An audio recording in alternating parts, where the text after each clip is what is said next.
et bienvenue sur Wedding Divan, le podcast dédié aux pros du mariage. Je suis Magali Zarka, formatrice du Wedding Gang, officiante de cérémonie laïque et ancienne wedding planner avec plus de 100 mariages à mon actif. Si tu es entrepreneur dans le milieu du mariage ou que tu souhaites te lancer, ce podcast est fait pour toi. Comment réussir, comment se démarquer et surtout comment durer dans le mariage. Autant de questions auxquelles nous répondrons ici via des interviews sans tabou de prestataires de mariage connus et reconnus pour leur travail. On y abordera leur parcours, leurs réussites et leurs erreurs aussi parfois. On partagera également avec toi tous nos conseils, astuces et outils pour te donner un accès direct à la réussite dans le Wedding World. Allez, pose-toi dans ton canapé, écoute-nous dans ta voiture ou même en faisant la vaisselle et surtout, abonne-toi pour ne manquer aucun épisode. Hello le gang, j'espère que tu vas bien. Aujourd'hui, c'est un épisode vraiment spécial qui t'attend parce que c'est pas une invitée qui s'assoit sur le divan, mais c'est moi qui vais te parler de cérémonie laïque. Alors, Héloïse Duval, consultante digitale depuis 3 ans, qui accompagne ses clients dans leur stratégie web avec la création de leur site internet ou leurs réseaux sociaux, par exemple, m'a dit une fois, lors d'une séance qu'on a fait ensemble, tu devrais faire une interview inversée, en fait. Une interview de toi pour qu'on en sache plus sur la cérémonie laïque et sur qui tu es. Du coup, j'ai réfléchi et je lui ai dit, mais qui d'autre que toi pourrait faire cette interview? Donc, c'est elle qui m'a posé ces questions aujourd'hui. Et alors, ça m'a fait un peu bizarre d'être assise sur le divan pour une fois, mais c'était vraiment très, très chouette. Donc, merci à Héloïse pour cette belle idée et cette belle interview. Et toi, le gang, je te laisse écouter. Hello Héloïse, merci beaucoup d'être sur ce podcast qui est un peu spécial. Avec plaisir, c'est un plaisir de venir m'installer sur ce petit divan. Oui, prends place, bienvenue. Écoute, je dis ça à chaque épisode, j'ai l'impression. Cet épisode est un peu spécial. Mais celui-ci est vraiment très spécial parce que c'est toi qui vas me poser des questions sur moi. Et alors, j'ai pas l'habitude. Depuis que j'ai lancé ce podcast, c'est moi qui pose des questions. Mais là, c'est toi qui va me poser des questions sur surtout le métier d'officiante. Mais avant ça, est-ce que tu peux nous dire qui tu es ? Bien sûr, avec plaisir. Donc, je m'appelle Héloïse, je suis consultante en digital. Donc, j'accompagne les entrepreneurs dans toute l'élaboration et la mise en place de leur stratégie. Et il s'avère que depuis quelques temps, j'accompagne des entreprises dans le milieu et des entrepreneurs dans le milieu du mariage. C'est comme ça qu'on s'est connus d'ailleurs. Et que j'ai découvert aussi le métier d'officiant. Donc voilà pourquoi je suis là un petit peu. Alors, du coup, est-ce qu'on peut dire que c'est un métier qui t'intéresse ?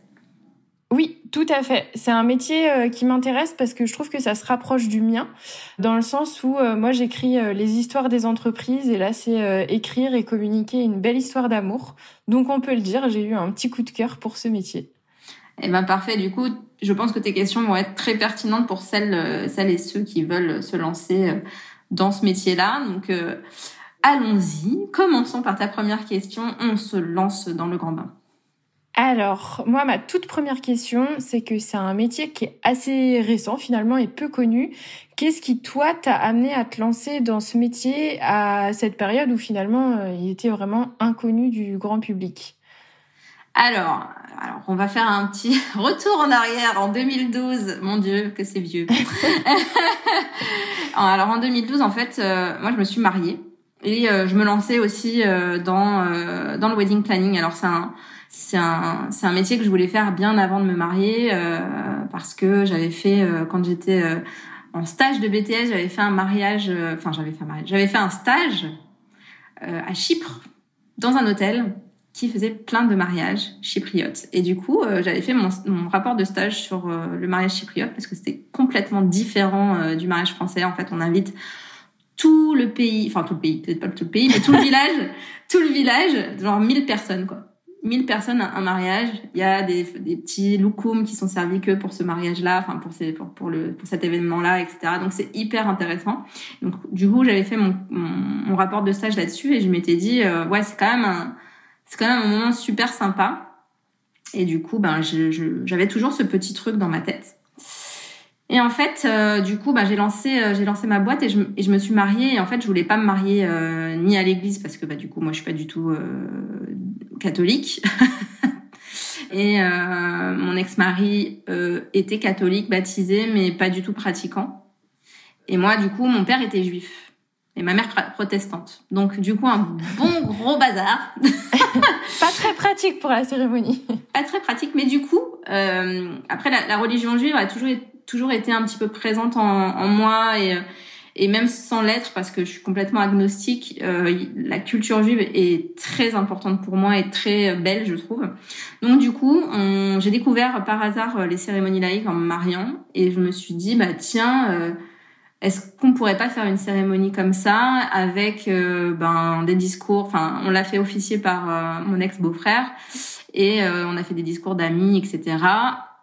et des chansons juives. Voilà. Okay. Donc du coup, j'ai fait mon mariage comme ça, et je me suis lancée dans le wedding planning, etc. Et tous mes proches me disaient, mais pourquoi tu te lances pas dans l'office de cérémonie? Et là, forcément, je me disais, non, moi je veux être wedding planner, je veux pas être officiante, je veux.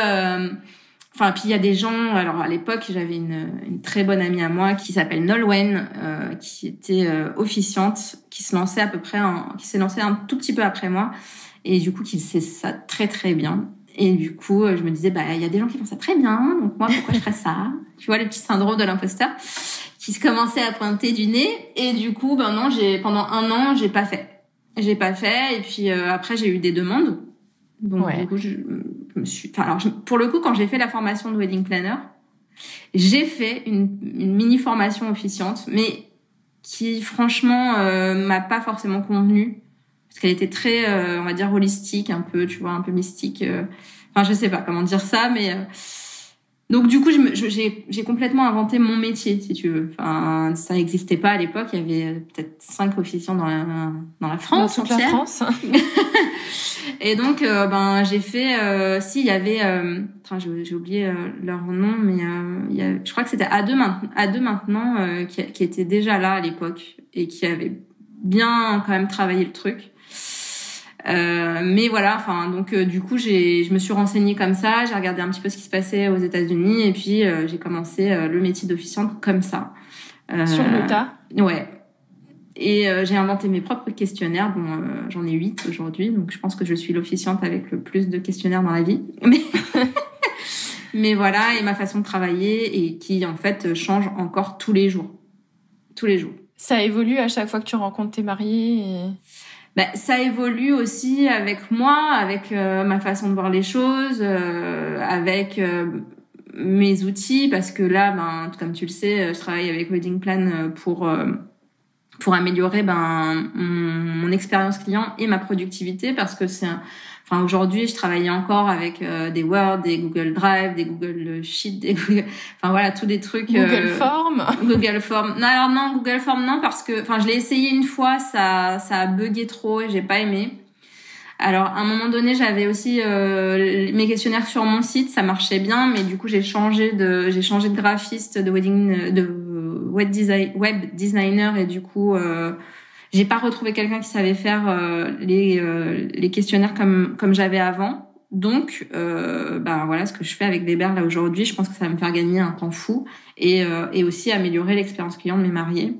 Donc voilà. Donc ça évolue. Ça évolue. Après, tu vois, je me suis dit longtemps que j'allais supprimer 1 ou 2 questionnaires, et en fait, à chaque cérémonie, je me dis, ouais, mais dans ce questionnaire-là, j'ai trouvé cette réponse-là, donc je peux pas supprimer ça. Et puis mes mariés, ils aiment ça, en fait. Je les préviens. Je leur dis, attention. Je pose plein de questions. Ouais, mais en fait, c'est comme ça que moi, j'arrive à faire la cérémonie qui me correspond, qui leur correspond, et qui... Et en fait, voilà, ce que je dis souvent, c'est... j'adore quand les gens viennent me voir et me disent à la fin de la cérémonie, les invités, mais du coup, vous êtes amis avec les mariés depuis combien de temps? Mais ça, c'est le meilleur cadeau pour moi, parce que je me dis, en fait, je les connais aussi bien. Mais c'est ce que je leur dis, je les connais encore mieux que les gens qui les connaissent le mieux, parce que je leur pose des questions que personne ne leur pose. Donc c'est ma victoire, et du coup, je me dis, non, je vais pas en supprimer pour le moment. Je sais pas, peut-être ça évoluera, mais pour le moment, je rajoute des questions. C'est chaud. Sur tes 8 questionnaires, t'as combien de questions, Magali? Je sais pas, j'ai pas compté, mais beaucoup. On va dire une 20aine ou une 30aine par questionnaire. Ouais, ça en fait. Ouais. À la fin du podcast, du coup, on t'a pas dit, on va te poser des questions sur tous les mariés que t'as officiés pour savoir si tu t'en souviens. Oh là. Après, ceux de cette année, oui. Les autres, j'ai une mémoire sélective, heureusement. Et justement, tout à l'heure, tu parlais de ta formation ma prochaine question, c'était comment est-ce que tu t'es formée à ce métier? Donc tu m'as répondu sur le tas finalement, pas tant. Ouais, alors sur le wedding planning, en fait, moi je cherchais parce que j'avais déjà organisé dans mes précédents travails, j'avais organisé beaucoup d'événements pro. Donc moi je cherchais pas forcément comment on organise un événement dans ma formation, je cherchais comment vivre de ce métier et comment chiffrer, comment calculer tes prix, tes offres, etc. Moi, c'était ça qui m'intéressait. Donc, j'avais trouvé une formation qui existait en Bretagne à l'époque, puisque celle de Paris m'avait pas du tout plu. Donc, j'étais allée faire ça en Bretagne et j'avais fait une journée sur la partie officiante. Mais non, la partie officiante m'avait pas forcément... oui, j'ai appris des trucs, mais franchement, je me souviens plus trop de cette partie-là, pour te dire. Donc, c'est que ça m'a pas marqué. C'est vraiment la partie wedding planner qui m'avait vraiment plu et je suis encore en contact avec mes formateurs qui sont partis vivre à Tahiti, si tu veux. Donc ça change la Bretagne. Voilà. Donc un jour j'irai les voir, un jour. Mais voilà. Donc non, je me suis vraiment formée sur le tard sur la partie officiante. Ok. En lisant aussi un livre, Se marier autrement de Florence Servan-Schreiber. Okay. C'est le seul livre qui existait sur la cérémonie laïque à l'époque en français. Le précurseur. Voilà. Et justement, aujourd'hui, c'est un métier, comme tu le disais, qui évolue. En 2022, quelles sont les qualités que tu estimes qu'un bon officiant doit avoir Alors ça, pour le coup, c'est la même chose qu'en 2012 pour moi. Ça n'a pas changé. En fait... La première qualité, c'est l'écoute, parce que il faut pouvoir raconter une histoire, donc du coup, il faut quand même écouter pour pouvoir raconter. J'avais l'accroche de mon site aujourd'hui, alors elle va sûrement changer, mais l'accroche de mon site aujourd'hui, c'est vous rencontrer, vous écoutez, vous racontez. Et c'est exactement ça, c'est une belle rencontre à chaque fois, parce que franchement, les mariés que j'ai aujourd'hui, c'est tous, je leur dis, mais je vous kiffe, quoi. c'est trop bien. Et puis après, on vous écoute parce que pour pouvoir raconter, faut écouter. Et puis l'empathie aussi, c'est quand même important parce que c'est une super belle journée, pardon. Mais c'est quand même énormément de stress entre les prestats qui répondent pas, la famille qui met la pression, qui n'envoie pas les discours, voilà, tous ces trucs-là, c'est beaucoup faut quand même être assez empathique envers les mariés pour pouvoir les aider à relativiser sur certaines choses et puis aussi à voir les choses positivement, à se dire mais est-ce que ça c'est vraiment important ou le plus important, c'est que tu vas te marier avec l'homme de ta vie ou la femme de ta vie. Oui. Tu vois. Donc, l'écoute, l'empathie. Après, l'organisation quand même. Même si parfois, j'ai l'impression, moi, d'avoir un joyeux bordel organisé. Mais justement, c'est ce que va m'aider à faire Wedding Plan. Et puis, ton ancien métier de wedding planner doit aussi t'aider niveau organisation là-dessus, non? Oui, et puis après, moi, c'est vrai que... Voilà, quand j'ai des demandes pour une formation pour les officiants, je me dis mais attends, moi je fais tellement au feeling que est-ce que je vais arriver à leur expliquer comment je fonctionne? Et donc du coup, c'est ce que m'aide aussi à faire Wedding Plan parce que je me dis là je suis en train d'écrire tout mon process, comment je fonctionne du début à la fin.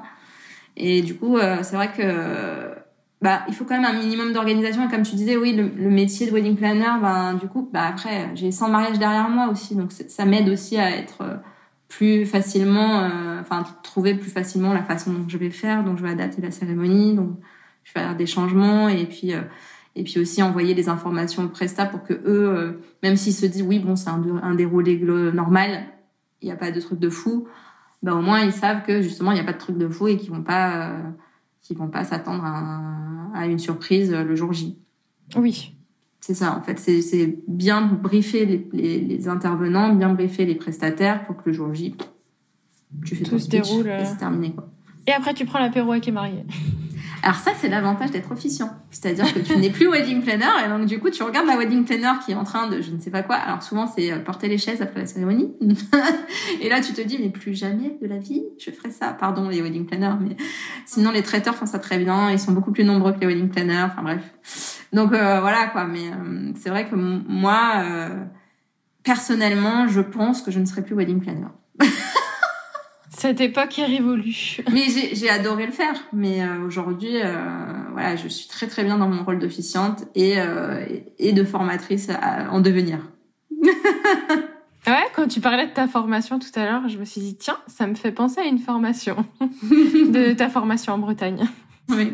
Et justement, quand tu disais, bon là, tu parlais de quelques difficultés que rencontrent les wedding planners, mais toi, en tant qu'officiante, quelles sont les difficultés que tu as été amenée à rencontrer, auxquelles tu as été confrontée ?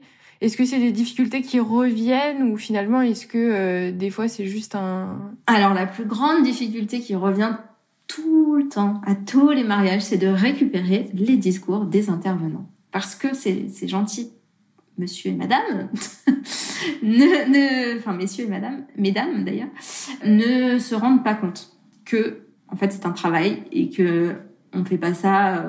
en fait, ça va pas être une succession de discours... Enfin, ça peut être une succession de discours, mais c'est moins sympa. Donc, du coup, moi, comment je travaille, c'est que je vais lire tous les discours et après écrire en fonction de ce qu'ils ont dit et aussi voir à quel moment quel discours est mieux placé, en fait, à placer en tout cas.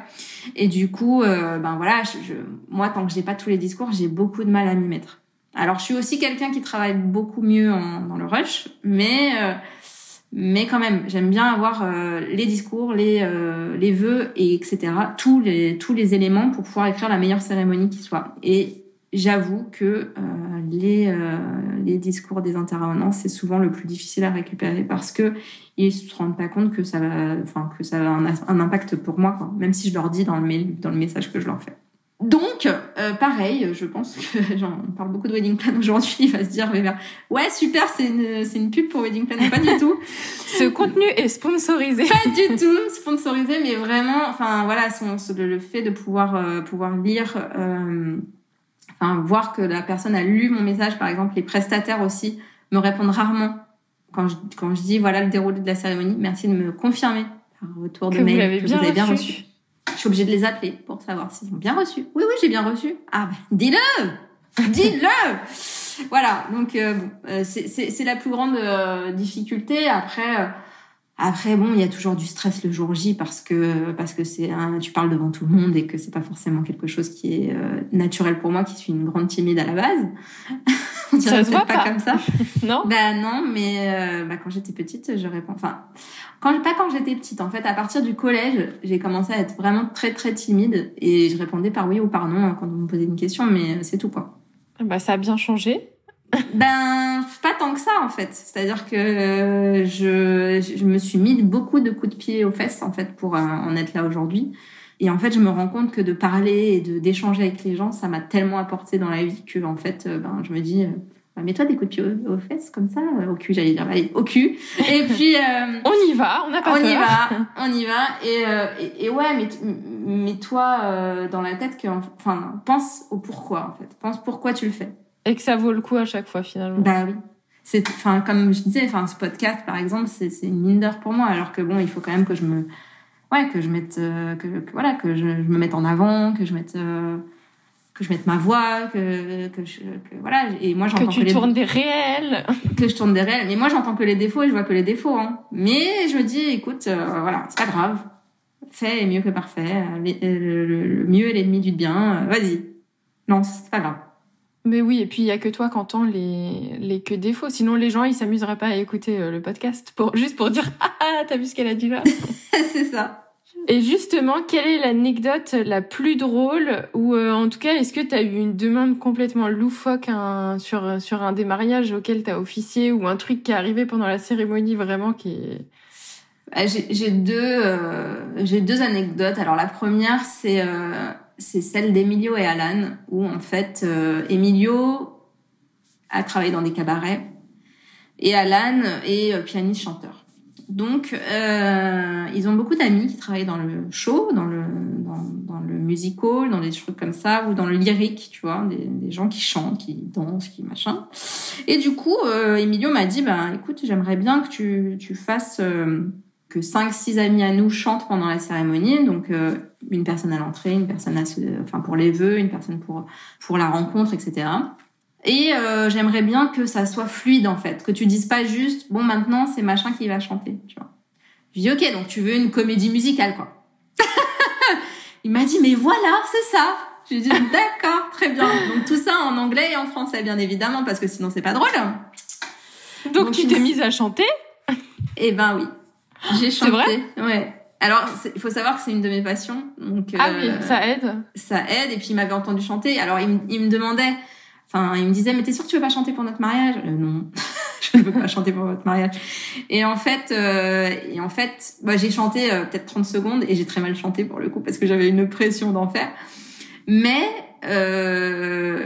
j'ai chanté, en fait, donc du coup, je disais, quand j'ai introduit la cérémonie, je me suis dit, comment je pourrais commencer? Parce que le mec veut une comédie musicale, quoi. Comment je vais faire? Et donc, du coup, je l'ai dit aux invités. J'ai été hyper honnête. J'ai dit, voilà, moi, je vous l'avoue, hein, j'ai la pression sur ce mariage parce que ils sont très perfectionnistes, tous les deux. Et puis, Emilio voulait une comédie musicale. Donc, du coup, j'ai regardé à nouveau Cabaret, Moulin Rouge, Mamma Mia pour m'inspirer, etc. Et du coup, en regardant Cabaret, je me suis dit, mais je vais ouvrir la cérémonie comme ça. Et du coup, j'ai ouvert la cérémonie en chantant Welcome, bienvenue, welcome. Voilà. Et du coup, Emilio avait la bouche qui tombait par terre tellement il était étonné. Il était content. Donc non, c'était très bien passé. Mais c'est vrai que c'était une cérémonie pour moi très, très, très, très, très difficile à faire parce qu'elle était en anglais et en français. Et en plus, je devais chanter. Et en plus, il fallait gérer 5 personnes qui venaient chanter à différents moments. Voilà, c'était très difficile, mais c'était une de mes meilleures cérémonies de ma vie. Ah ouais, mais heureusement que tu chantes parce que moi, il m'aurait demandé ça, les invités seraient partis en courant en m'entendant chanter. Hein. Après, il m'avait pas forcément demandé de chanter à la base. Hein. Il voulait juste que les interventions de leurs amis qui venaient chanter soient inclus dans la cérémonie de façon naturelle. C'est tout. Hein. Oui. Moi, j'ai décidé de leur faire ça de surprise parce que je savais que ça leur ferait plaisir. Mais c'était pas du tout une obligation de chanter. Hein. Et puis du coup la deuxième anecdote c'était chou. L'année dernière aussi en fait du coup c'était une cérémonie avec des love events qui se passait sur une plage de Ramatuelle à côté de Saint-Tropez. Et en fait les mariés s'étaient mariés une première fois tout seuls à Tahiti. Oh, t'as beaucoup de gens qui aiment bien Tahiti dans tout a priori. Et il va falloir que j'y aille un jour hein, c'est possible. Mais voilà, ils s'étaient mariés tout seuls et du coup leur famille leur a dit voilà, mais comment c'est possible que nous on soit pas là en fait, vous devez refaire un mariage avec nous. Donc ils ont refait un mariage avec eux et ils ont fait quelques petits clins d'œil à leur mariage de Tahiti. Donc en fait, à la cérémonie, donc moi je les avais jamais vus, ils sont arrivés en pirogue tahitienne. Et du coup, je les ai rencontrés comme ça, c'est-à-dire ils sont arrivés de la pirogue et ils sont et je leur ai dit enchanté quoi. Voilà, exactement, début de la cérémonie. Même si on s'était eu 1000 fois au téléphone et en visio, j'avais l'impression de les avoir toujours vus, mais en fait, c'était la première fois qu'on se voyait en vrai.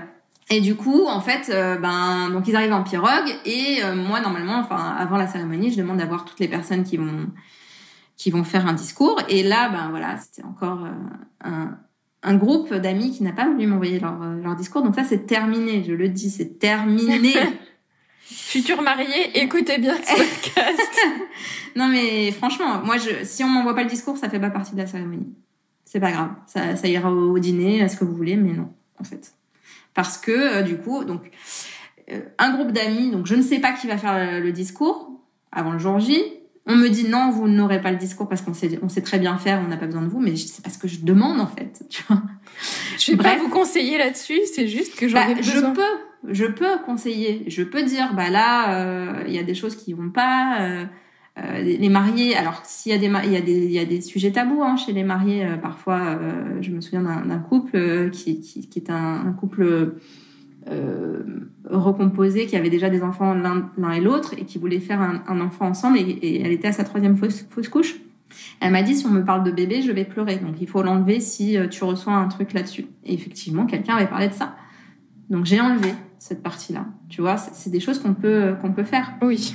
Mais après, je suis pas là pour leur dire c'est de la merde ce que t'as écrit, si tu veux.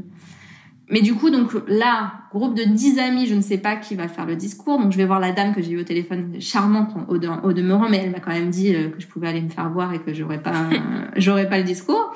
Et donc je vais la voir, je lui dis bonjour. Du coup, qui fait le discours? Elle me fait c'est Chuck. D'accord. Où est Chuck? Ah il est pas encore arrivé. D'accord. Donc j'attends un petit peu, machin. Je vois les autres intervenants. Et là, la wedding planner vient me voir en me disant Magali, il faut que tu commences la cérémonie maintenant. Parce que la pirogue est déjà partie de l'hôtel et elle commence à dériver.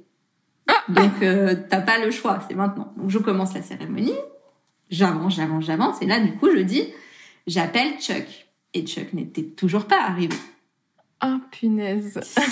Donc, écoute, on continue la cérémonie. J'appelle le deuxième discours. Heureusement, il y avait que 2 discours. C'était des groupes, mais il y avait que 2 discours à ce moment-là. On fait les vœux, l'échange d'alliances, le rituel de la boîte et tout. Et là, Chuck arrive. Et il dit... Comme ça, normal. Oui, et il dit, alors, on n'attend pas Chuck? Comme ça, dans la cérémonie. Je dis, Chuck, non, on n'a pas attendu Chuck. Et donc, du coup, tu m'aurais fait ça au début de ma carrière, je pense que j'aurais paniqué. Mais là, non, en fait, j'ai dit, écoutez, on va faire voter les invités. Vous voulez le discours de Chuck maintenant ou pendant le repas? Donc, les invités ont voté pendant la cérémonie. Donc, il a fait son discours qui a duré 10 minutes. Donc, beaucoup trop long, n'est-ce pas? Et du coup, voilà, c'était un discours qui était bien, mais trop long. Mais à quelle heure, par contre, on est quelqu'un d'assez important pour les mariés pour faire un discours pendant la cérémonie quand il y en a que 2 et on arrive en retard? Alors la mariée m'a dit, franchement, j'étais un peu dégoûtée parce que je sais qu'il est toujours en retard, mais je me suis dit que pour mon mariage, il ferait un effort. Et lui s'était dit, ils me connaissent, donc du coup, ils ont dû donner un horaire qui était pas le bon, quoi. Tu vois? Oh non. Non. En fait, c'était un faire-part, tu vois, donc c'est pas que pour toi le faire-part. Tu vois? Et c'est un mariage, quoi, c'est pas juste une petite soirée ou... Mais comme il y avait pas la mairie, tu vois, ils se disent, c'est un truc cool sur une plage, tu vois, ils se sont pas pris la tête, quoi. Après, tout le monde était là, sauf Chuck. Mais bon, je savais que c'était lui qui devait parler, j'aurais peut-être, tu vois. Mais non, je ne savais pas, parce qu'ils étaient 10 dans le groupe, j'ai dû appeler les 10. Puis si on t'avait dit, Chuck, le mec toujours en retard, t'aurais peut-être préparé un plan B, quoi. Voilà. Je l'aurais peut-être pas mis en premier, tu vois. Au moins. Mais bon, de toute façon, on avait fini les vœux et tout. Il arrive après. Ils étaient déjà mariés femmes, concrètement. C'est ça. Non, mais voilà, après, ça a rendu la cérémonie unique, pour le coup. C'était rigolo, hein. Et bon, les mariés s'en fichaient, donc ça va. Bon, elle était un peu deg quand même, la mariée. Mais le marié, il a rigolé, quoi. Il s'est dit, je reconnais bien là mon pote, tu vois. Je pense que j'aurais été comme la mariée, moi. Ah oui, tu m'étonnes. Et alors, j'imagine que tu vas me dire peut-être les discours, mais ma dernière question, c'était à force de faire des mariages, justement, est-ce que t'es pas blasé, entre guillemets, de ce métier? Est-ce que t'as pas l'impression de répéter toujours la même chose, même si j'imagine que chaque mariage est unique, mais ça reste quand même une histoire d'amour? Est-ce que à la fin, c'est pas trop, ou à la fin de la saison, tu te dis stop, c'est fini? Non, alors, j'ai arrêté pendant 2 ans et j'y suis retournée. En fait, on se dit souvent dans ce métier que quand tu mets un pied dedans, c'est difficile d'en sortir. Parce que, en fait, tu verras l'épisode que j'ai enregistré avec Amélie, qui paraîtra la semaine prochaine, donc avant le tien. Voilà, en fait, la vie, elle paraît fade, en fait, à côté de ce métier où tu côtoies, alors oui, beaucoup de stress, mais beaucoup de joie. Ouais, des émotions trop fortes, quoi. Ouais, et puis t'apportes de la joie aux gens, c'est magique, ça. Ça, c'est pour ça que je fais ce métier, c'est juste... parce que je dis souvent que je pourrais... Alors, mes mariés me disent, mais c'est folle de dire ça. Mais moi, en vrai, je pourrais me passer de l'écriture et du jour J. Moi, ce que j'aime, c'est apprendre à connaître des gens. J'ai quand même un de mes mariés qui a changé de métier suite à mon accompagnement. Parce que dans ses valeurs, il me disait, moi, ma valeur première, c'est l'honnêteté. Et en fait, dans son métier, on lui demandait de mentir sans arrêt. Donc, je lui dis, mais comment tu peux être aligné avec... c'est normal que t'aimes pas ton métier, c'est parce que t'es pas aligné avec tes valeurs. Magali Zarka, bilan de compétences. Non, mais après, c'est du coaching de vie quand même, ce métier-là. C'est du coaching de vie quand même. Et moi, j'ai fait une formation en coaching de vie avec une de mes anciennes mariées, justement. Et du coup, c'est vrai que ça... Enfin voilà, lui, il a changé de métier. C'est dans mes avis clients, tu peux aller voir. Et du coup, c'est ça. Moi, c'est pour ça que je fais ce métier-là, pour apprendre à connaître des gens et après raconter leur histoire. J'aime bien aussi, mais c'est pas ce que je préfère, tu vois. Je préfère apprendre à les connaître. Ouais, voilà. C'est la partie amont qui me plaît le plus et qui me challenge le plus aussi. Et tu vois, le fait de signer un contrat, de même pas avoir à me vendre finalement, parce que en fait je leur explique pourquoi je fais ce métier et en fait ils me disent mais t'as l'air tellement passionné que ça donne envie tout de suite en fait. Alors bien sûr hier tu vois par exemple j'ai fait un entretien avec des mariés où en fait j'ai annoncé mon tarif et du coup ils ont fait ah bon et voilà. Donc je sais très bien que voilà c'est pas le type de marié qui va signer avec moi, tu vois. D'habitude, je le sens avant, mais là, elle m'a envoyé un texto, donc je savais pas trop, tu vois, sur quoi... Sur quel pied danser. Ouais, voilà. Elle m'a envoyé un texto à 23h. Bonjour, on cherche un officiant pour le 22 juillet 2023. Désolée pour le message tardif. Ok. Donc, j'ai répondu à 7h du matin, le lendemain, parce que je partais en Belgique pour officier. Et voilà. Mais après, pour répondre à ta question... Voilà, enfin, oui, parfois tu peux te dire chaque mariage est différent, mais c'est quand même un mariage et tout se ressemble un peu. Tu peux te le dire, mais chaque couple est différent. Donc tu vas jamais raconter la même histoire et moi ma trame avant j'ai changé tout le temps de trame. Aujourd'hui, je me rends compte que j'utilise quand même pas la même parce que je change beaucoup de choses dedans, mais je sais ce qui fonctionne, donc pour moi en tout cas. Mm-hmm. Donc voilà, je raconte quand même des histoires différentes à chaque fois, donc non, ça me blasse pas. Par contre, j'en fais peu des cérémonies aujourd'hui parce que quand j'étais wedding planner, j'ai fait énormément de mariages, jusqu'à 32 dans une année, et ça, je veux plus. Ouais, quand il y a 52 week-ends dans l'année, ça fait. Sachant qu'il y en avait eu 11 en juillet, dont un en Irlande, un en Bretagne, un dans le sud. Enfin, voilà, c'était une vie magnifique, mais voilà, que je veux plus vivre aujourd'hui, en tout cas, où je veux vraiment voir mon fils grandir, où je veux... Et puis voilà, c'est aussi pour ça que je me lance dans la formation, parce que je me rends compte que ce que j'aime le plus, c'est partager et échanger avec les gens. Donc c'est pour ça que je fais peu de cérémonies et que je vais vraiment axer sur la formation. Un teaser pour oui, prochainement. Oui.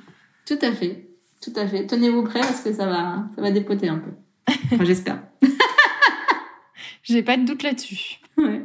Merci beaucoup en tout cas d'avoir organisé ce petit question-réponse inversé, cette interview inversée. Ça me fait bizarre, hein, parce que j'ai pas l'habitude, mais je te rassure, à moi aussi. Mais écoute, t'as fait ça très bien. Je te rassure aussi. C'était hyper fluide. Donc merci beaucoup. Et puis j'espère que ça va plaire à tous les auditeurs de Wedding Divan. Et j'ai pas de doute là-dessus. Enfin, peut-être sur ma voix, non, mais sur tes réponses. Ta voix est très jolie. Je sais pas ce que t'as avec ça, là, mais elle va très bien. Je te rassure. Ouais. Ça, si tu veux être officiante, il va falloir que tu te battes avec ça, hein. Parce que tu vas t'entendre dans le micro. Mais je me regarderai pas après, tu vois. Ou je me réécouterai pas après. De toute façon, t'as pas beaucoup l'occasion de te réécouter après. Oh oui, c'est très bien. Bon, merci beaucoup, Héloïse. Avec plaisir. Si tu as écouté cet épisode jusqu'au bout, j'imagine que c'est parce que tu l'as apprécié. Alors n'hésite pas à le partager et à en parler autour de toi pour le faire connaître. Pour soutenir ce projet, tu peux aussi me laisser un avis sur Apple Podcast ou Spotify. Ça me fera super plaisir de te lire. Et si tu veux échanger en direct avec moi, n'hésite pas à me rejoindre sur mon compte Instagram, Le Wedding Gang. Je te dis à très vite pour un prochain épisode.